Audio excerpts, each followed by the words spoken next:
mais uma vez de novo. Não fui demitido ainda. Vocês vão ter que me aturar por um bom tempo, tomara, lembrando sempre. E hoje nós vamos continuar com a temática que nós vimos na aula passada sobre urbanização, tentando aí finalizar o assunto sobre o processo de urbanização nas cidades e as consequências dessa urbanização para a população, para a sociedade, tá? Então vamos começar.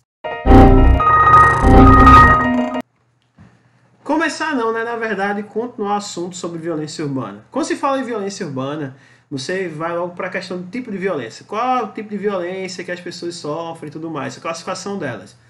Você pode ter desde roubo e assalto, até mesmo preconceito pode ser considerado também um tipo de violência urbana.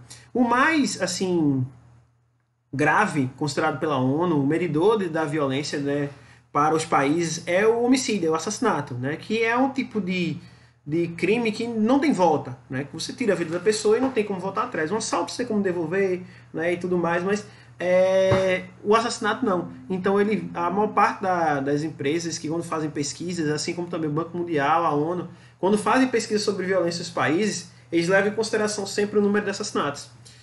E aí você vai ter as variáveis que levam a esse aumento ou diminuição dos números. E é isso que a gente vai ver na aula de hoje, tá? Se Deus quiser e permitir.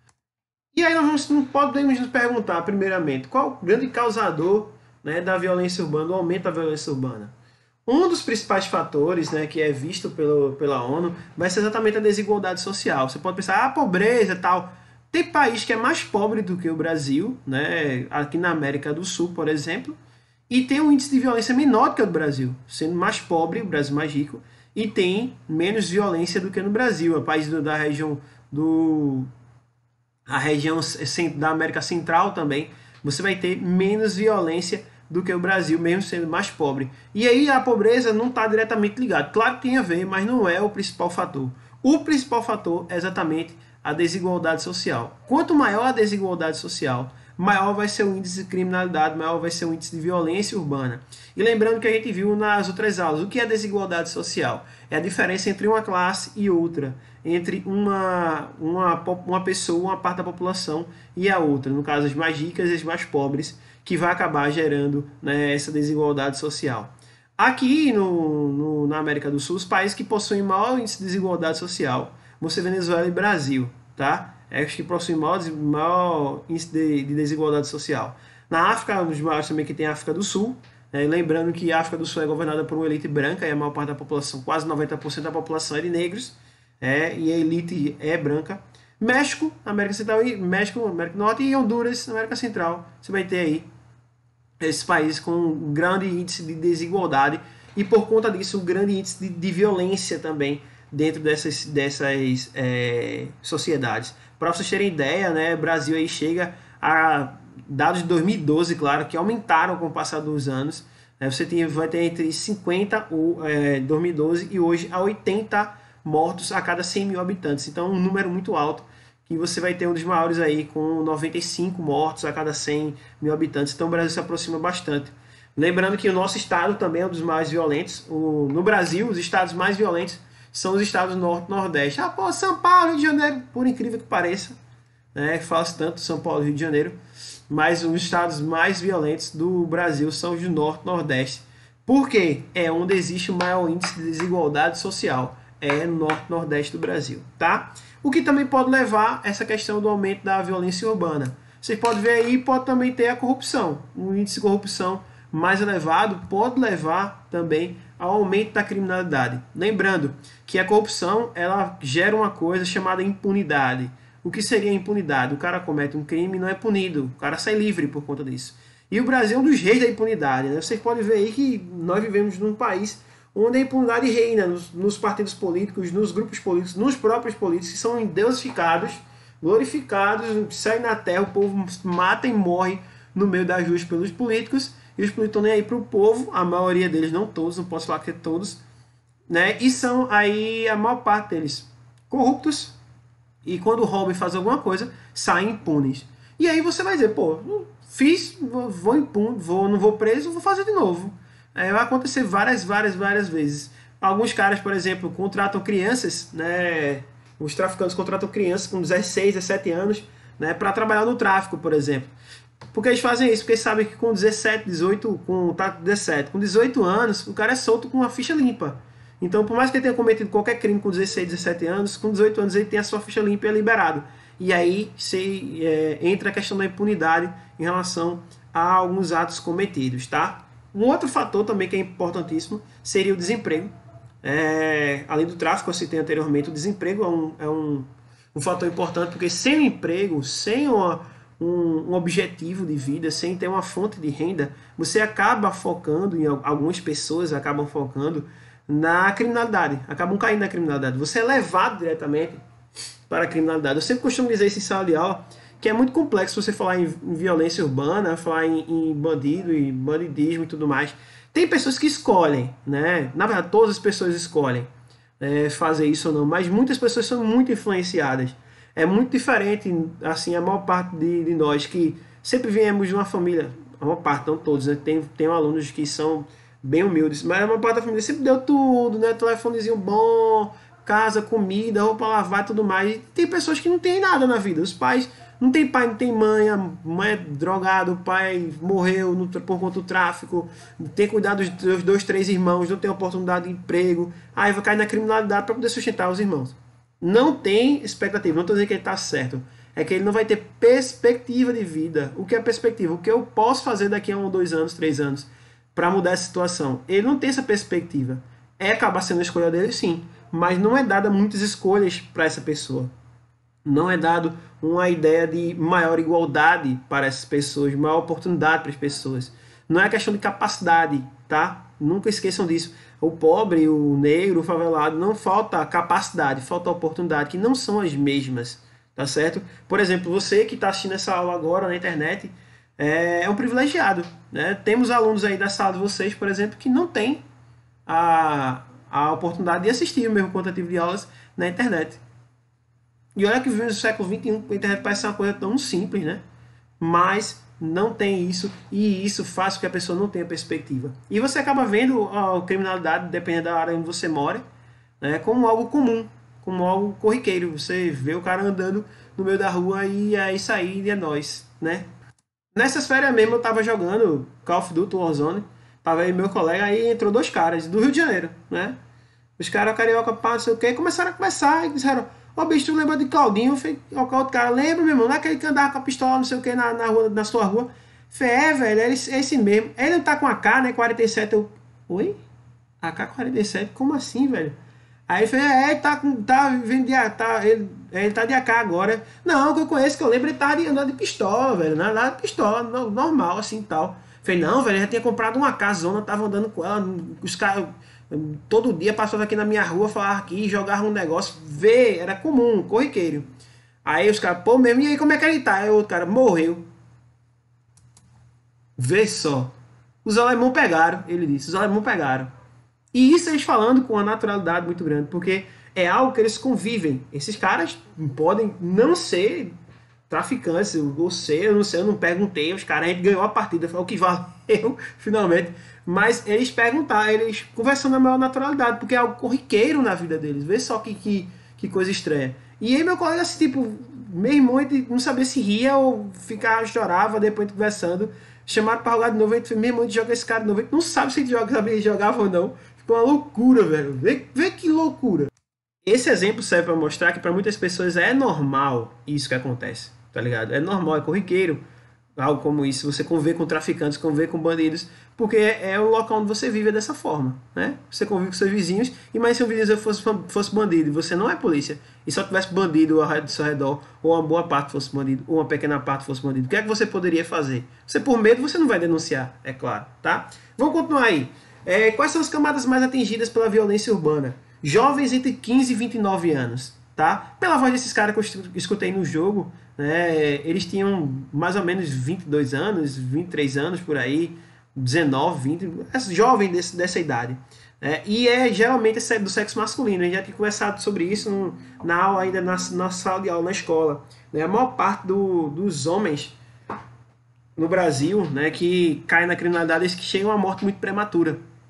Nascem mais homens no Brasil, mas também morrem mais homens no Brasil, morrem mais pessoas do sexo masculino, porque são eles que entram mais na criminalidade, e aí a taxa maior é de 15 a 29%. E trazendo um dado interessante que eu estava na pesquisa na internet esses dias, diminuiu o índice de criminalidade para jovens brancos em 18% e aumentou esses 18% para jovens negros no Brasil nos últimos 5 anos. Então você vai ter aí um aumento no quantitativo de mortes de jovens pardos ou negros no Brasil nos últimos 5 anos. Geralmente são de classe baixa, como eu havia falado para vocês. E, por fim, para finalizar essa parte falando sobre violência urbana, onde acontece? A maior parte dos crimes que acontecem no mundo, eles são em regiões metropolitanas, ou seja, em cidades. Há um índice maior de criminalidade em cidades, porque você vai ter um maior aglomerado de pessoas. Isso é uma coisa bem óbvia, bem lógica. Mas é um fato, mas que não quer dizer que seja uma regra, tá? Existem cidades no mundo, por exemplo, Tóquio, uma das cidades mais populosas do mundo. E o índice de criminalidade lá, de violência urbana, é de 0,3 a cada 100 mil. Vê só. E tem países como, por exemplo, Cidade do México, vai ser 85 para 100 mil. E já, o Tóquio, no Japão, tem mais pessoas do que o México. Não tem a ver diretamente com a região metropolitana, por ser cidade, mas sim por conta do grande quantidade de pessoas localizadas. Vai ser o maior índice, vão ser nas cidades, mas a cidade não é a causadora do aumento da violência, não. Tá certo? Vamos, para finalizar, como seria uma solução para essa violência urbana? Primeiro de tudo, sempre cito isso todas as minhas aulas. Se você quiser resolver o problema da violência a longo prazo, tá? É com a educação. Esses países que eu citei, Japão, por exemplo, Finlândia passou 1 ano sem ter nenhum assassinato em 2016. 1 ano sem ter nenhum assassinato, cara. Não matou ninguém. No ano passado em Pernambuco, matou quase 5 mil pessoas no ano inteiro. 5 mil. Vê só, por assassinato. E fora aqueles que nem foi relatado como assassinato, porque em alguns casos os laudos se perdem, né? Se perdem assim. Você coloca outro negócio para não aumentar os índices. Mas vê só, a educação, Finlândia é um dos maiores países, um dos países mais educados do mundo, mais envolvidos no DH do mundo, que a gente viu o DH no ano passado. Noruega também, a discriminalidade é lá embaixo. Então, a longo prazo, a educação. A curto prazo seria a segurança pública.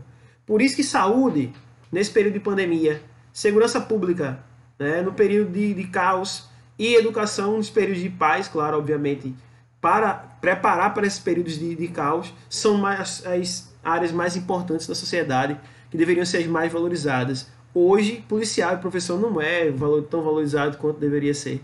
Meio fazendo parte da base do sistema de qualquer sociedade do mundo, tá? Além da educação e da segurança pública, você vai ter a ajuda da própria família, a participação da própria família. Eu vou falar uma coisa aqui, mas aí cada um vai pensar em casa. Quantos de vocês não tem uma família estruturada, por exemplo? O que seria uma família estruturada?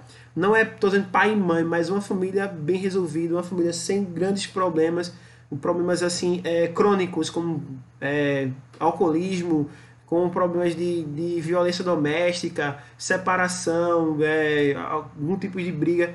A maior parte de vocês passam por isso. E aí, muitas vezes, os pais esquecem da figura do filho. E esse momento que vocês estão passando em casa, é uma coisa que eu percebi bastante. Vocês viram aí no começo do vídeo dançando com meus cachorros. Serve para aproximar a família, né? Para você notar o que é realmente importante. Não é o dinheiro, não é o que você pode ter, né? Não é o ter, é o ser.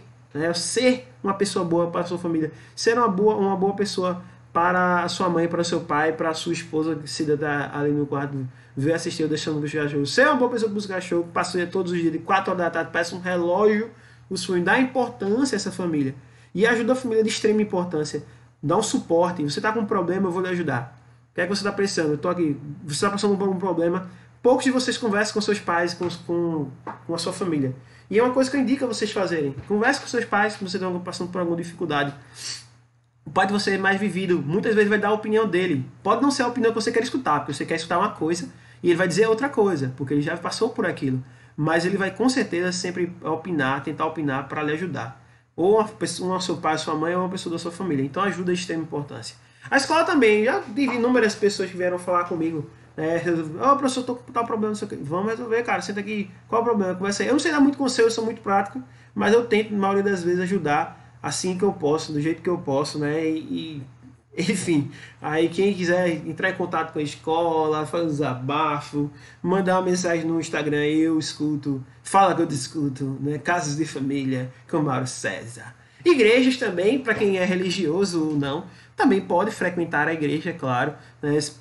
Lembrando que não é a igreja católica a qual eu sou, a qual eu pertenço, né? Sou cristão católico, crismado, casado, só falta agora, né, a extrema unção de sacramento, mas a igreja que lhe faz bem, a igreja que torna você uma pessoa melhor, realmente é aquela que você deveria escolher, é aquela que você deveria participar. Associações de bairro também podem haver. As associações de bairro servem para ajudar, arrumar algum tipo de ajuda. Você está procurando emprego, você pode falar com as pessoas para que elas ajudem com a sua associação do bairro, que a maioria dos bairros em Limoeiro, nas cidades tem. Centro de esporte e lazer, o cara que pratica o esporte, ele tem uma disciplina, ele é focado, ele pode ter uma profissão posteriormente, então vai ajudar bastante. Tudo isso aí seria uma solução para a resolução da violência urbana. Mas nenhuma dessas coisas no Brasil ela recebe tanta importância como deveria ser. Na questão do esporte e lazer, por exemplo, em 2018, foi 2018? Acho que foi as Olimpíadas, né? Em 2016 no Brasil, que teve a 2016 no Brasil. O Brasil sempre é uma piada, que os caras chegam para treinar, não tem local para treinar. E o cara sai das Olimpíadas, não tem lugar para treinar. E os atletas tinham que varrer o próprio o estabelecimento, treinava 12, 14 horas por dia para as Olimpíadas. A gente tem que limpar, varrer. Não é questão de ser humilhante, é questão de ser cansativo. O cara tem que fazer isso num país como o Brasil, que ia ser sede das Olimpíadas. Vê só como não há investimento nesses setores. Vamos continuar. Vou continuar que essa época aí é grande, eu vou tentar, eu me estendi muito nessa primeira parte do vídeo, desculpem, como é questão social, eu fico muito louco. Vou me tirar da frente aqui, enquanto vocês estão vendo. E é isso aí. Primeira coisa, vamos estudar aí agora, mudando um pouco de assunto, saindo de violência urbana, para estudar rede e hierarquia urbana. Rede é a ligação entre as cidades, tá? Ligação, você que é de informática aí, vai estudar rede, ou estudou redes e tudo mais, é a ligação entre as cidades. E hierarquia é a cadeia de comando, tá? Do maior para o menor, do mais importante para o menos importante. A rede urbana vai interligar as cidades através de transporte e telecomunicações, que hoje é de extrema importância para ver a interligação entre essas regiões. Ônibus, transporte público, transporte privado, telecomunicações, internet, celulares, tudo isso tem que haver para haver interligação entre elas. E o que seria a hierarquia urbana? É a cadeia de comando, como eu expliquei, de um para o outro. A clássica, como existia antes, funcionava da seguinte forma, o esquema clássico. A metrópole nacional, por exemplo, vamos dar a ideia aqui, São Paulo, ela influenciava o Brasil todo. E influenciava uma capital, uma metrópole regional. A nossa capital do estado, Recife, por exemplo, é uma capital regional. Então, a capital nacional influenciava a capital regional, que depois influenciava o centro regional. Pode ser uma cidade importante, como por exemplo Caruaru, que é um centro regional, um centro importante para a economia regional. Já a metrópole regional vai ser importante para a região, para o Nordeste. Recife é a maior capital do Nordeste. Caruaru é uma das maiores cidades do interior. E a partir disso ela vai influenciar as cidades circunvizinhas, seriam as cidades locais. Por exemplo, Toritama, Santa Cruz do Capibaribe, aquelas cidades próximas que foram influenciadas pelo desenvolvimento de Caruaru. E uma vila. A cidade local, né, ela vai ter um contato direto com a vila. Aqui em Limoeiro seria Urucuba, né, Urmende, lugar bom, né? O Urmende desafia a lei da natureza, né? A estrada é aqui e a cidade é aqui, embaixo da estrada. É uma coisa extraordinária, mas é a vida. E aí é que vem a coisa interessante. O que é que isso tem a ver com a hierarquia, Mauro? A metrópole nacional, ela não influencia a cidade local nem a vila diretamente. Ela influencia o passo a passo, vocês estão vendo aí no primeiro diagrama. A metrópole nacional influencia a metrópole regional, que influencia o centro regional, que influencia a cidade local, que influencia a vila. Então não há contato direto, por exemplo, no estilo clássico, que é um antiquado do século XIX, a metrópole nacional interligando-se com a cidade local. Ela tem que interligar-se diretamente com as outras cidades. Tá? Hoje isso mudou. O esquema atual funciona da seguinte forma. A metrópole nacional se interliga diretamente com metrópole regional, com cidade regional, com cidade local. Como assim, Mauro? Tem um ônibus que sai de Limoeiro e vai para São Paulo. Uma cidade local que se interliga com a metrópole nacional. E aí você vai ter interligação através de transportes. Antes você tinha que ir de São Paulo para Recife, de Recife para Caruaru e de Caruaru para outra cidade que você queria ir, depois para sua vila. Agora não, eu posso ir diretamente para lá e acabou-se. Isso seria a ideia de transporte. Comunicação, acabei de falar, né? Joguei com os caras do Rio de Janeiro e comuniquei, escutei a história dele pela call do Call of Duty. E aí ficou tudo, né, interligado. E a ideia é essa. Ah, mas eu estou vendo ali que a vila não se liga, né, à metrópole nacional. É porque a vila pertence à cidade. Então, quando você fala de cidade, de município, a vila está incluída. Ela não tem uma prefeitura dela. A prefeitura é da cidade local. Então, por isso que ela entra aí como interligação única com a cidade local. E aí, a interligação entre uma e outra. A cidade regional, o centro regional com a cidade local, com a metrópole nacional, todas elas vão se interligar umas com as outras, tá? Nos países desenvolvidos, essa interligação funciona de maneira articulada, bem desenvolvida, bem organizada, né? Você pode pegar, por exemplo, a maior metrópole do mundo, né? Considerada a maior metrópole do mundo, assim, mais desenvolvida e tudo mais, Londres. Londres tem um sistema de metrôs extraordinário. Londres, que é tamanho de Recife, tem mais ferrovia do que metrô do que o Brasil todo. 10 vezes mais metrô que o Brasil todo. O primeiro-ministro de lá ia trabalhar de metrô. Pegava o metrô, não ia de carro, ia de metrô. Pegava o metrô, tava pastinho no colo, ia trabalhar de metrô para você ver a qualidade do transporte que existe lá. Em países em desenvolvimento como o Brasil, você tem desarticulação, você tem desorganização. Você vai pegar um ônibus, vocês iam para a escola, por exemplo, 60, 80 pessoas, porque a prefeitura e o Estado não davam. É o Estado, né? É o Estado, não é a prefeitura. O Estado só dava, né, um ônibus, 2 ônibus, 3 ônibus, deveria ter 10 ônibus. Então, você não tem esse transporte de qualidade, tá? E aí vamos para o próximo passo, seria a cidade global. A cidade global, ela vai influenciar o mundo, como o próprio nome diz. Ela vai ter uma influência no mundo, vai ter uma rede urbana mundial. Aqui no Brasil nós temos 2 cidades que juntas formam essa ideia de cidade global, que é São Paulo e Rio de Janeiro, que há uma interligação entre elas através da rodovia Presidente Dutra. E aí você vai ter, nesse caso, uma globalização que vai ser a interligação às cidades do mundo inteiro. Outras cidades globais, como por exemplo Nova York, a própria Tóquio, que eu já falei, Paris, elas têm uma influência mundial, tá? Então, por conta disso, é chamada de cidade global. Ela não precisa ser tão populosa, mas ela tem que ter influência em várias regiões do planeta, tá? Vamos continuar, vamos para o último slide. Bem, continuando, né? Continuando. As cidades globais, elas vão influenciar a economia global através de avanços tecnológicos, né? O que vai fazer com que haja uma mudança, né, por conta desses avanços tecnológicos em vários pontos. O primeiro deles seria a aceleração na circulação, da circulação. Hoje você tem, por exemplo, informações que acontecem em um momento simultâneo, né? Você vê coisas ao vivo, o que está acontecendo em um momento ao vivo. Você manda um e-mail e chega em segundos, 1 segundo, menos de 1 segundo, que você aperta a gente, chega um e-mail lá para a pessoa. Antes você demorava, por exemplo, para trazer uma informação da Europa para a América, demorava 45 dias no mínimo, para você trazer um jornalzinho lá, e tu estava 45 dias atrasado. Então, hoje, essa aceleração da circulação de informações e de matéria, ela é muito importante para o aumento da economia e para a globalização da economia, tá? Você vai conseguir transportar com maior facilidade.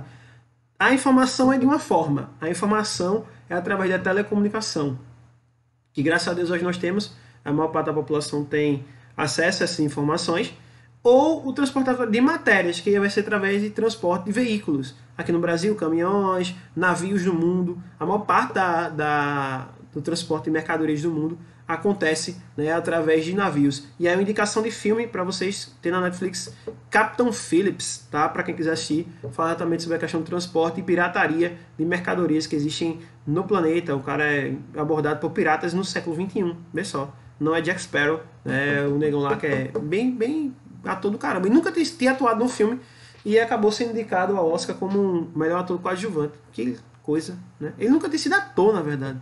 Foi contratado assim, aleatoriamente. Bom para ele, né? Também vai haver uma maior integração entre os mercados. Hoje eu consigo comprar produtos da China, por exemplo, no famoso Wish, né? Chegou um robô que foi fake, né? O robô não é aspirador de pó, é só limpa. Eu pensei que era aspirador de pó, acho que devia estar em chinês na hora que eu li. Mas minha lâmpada não chegou ainda, né? Devia ter chegado faz 2 meses e a lâmpada não chegou. Então há uma integração maior dos mercados. Você consegue fazer transações eletrônicas. Por exemplo, eu recebo o salário da minha conta. Se eu quiser, eu não pego nem dinheiro. Eu pago com débito ou pago com aplicativo no celular. E isso faz com que haja uma integração muito grande entre os mercados mundiais.